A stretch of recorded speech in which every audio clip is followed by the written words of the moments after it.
Hi viewers, welcome to this video, and today I will be teaching you how to delete Spotify account.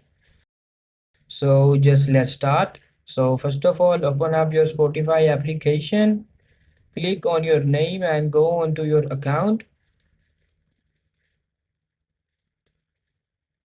And after going on to your account, you guys have to go onto the support section. And after clicking on support, you guys have to go onto account help. Just click on it. And after that, you guys have to go to account settings. And after that, scroll down a bit and click on closing your account and deleting your data. Click on it. And after that, click here named as close your account and delete your data. And for deleting your account, you guys have to click on close my account and delete my data. Just click on it.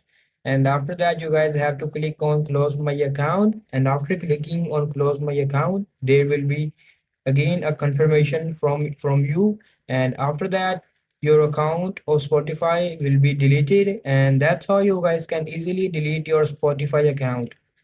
If you find this video helpful, please like and subscribe to this channel, and thanks for watching.